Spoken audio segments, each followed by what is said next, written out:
全球暖化愈来愈严重，减碳哦是全球重要的目标。其中食物光合作用会当去收碳，也毋过哦食物的固碳率是无介好，这互科学界是真伤脑筋。中研院院长廖俊智的团队成功创造出自然界一款新的二碳食物，会当来提升固碳率哦，嘛会当来增加食物生长的速度。这个成果嘛，刊伫权威的科学期刊，真受到国际重视。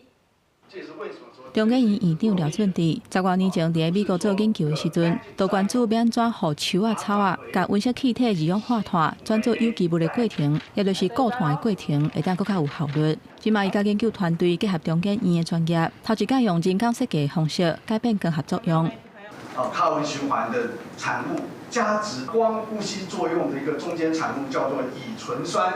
一样透过这个 magic cycle， 把它转回乙烯辅酶 A， 再产为油脂。一个是增加它油脂产量，而且避免产油当中它又丢到碳。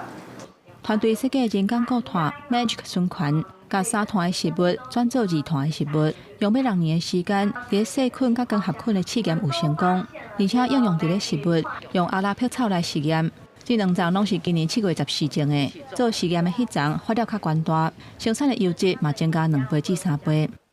当把这6个基因都放进去之后，改变了代谢途径。我们原本想说它可能就是顾比较多碳，产一些油这样，但是没想到它竟然可以促进生长。全球头一个新型2碳食物的基质，毋但固碳、产油嘛较高大。这个研究的成果刊伫全球指标性 Science 期刊。不过廖俊智嘛几啊届强调讲，这是基础科学重大的突破，目前也无法度随解决全球碳排放甲粮食安全的问题。最后，我们还要能够说服社会大众，说这样子的一个植物是对环境无害的，对人类的生存、对人类粮食安全是有帮助的。研究团队讲，实际上的应用还佫有真侪问题要解决，包括对环境的影响，安怎以基因编辑来取代基因转移的技术，还佫有安怎把这个成功的经验应用伫咧经济作物。记者综合报道。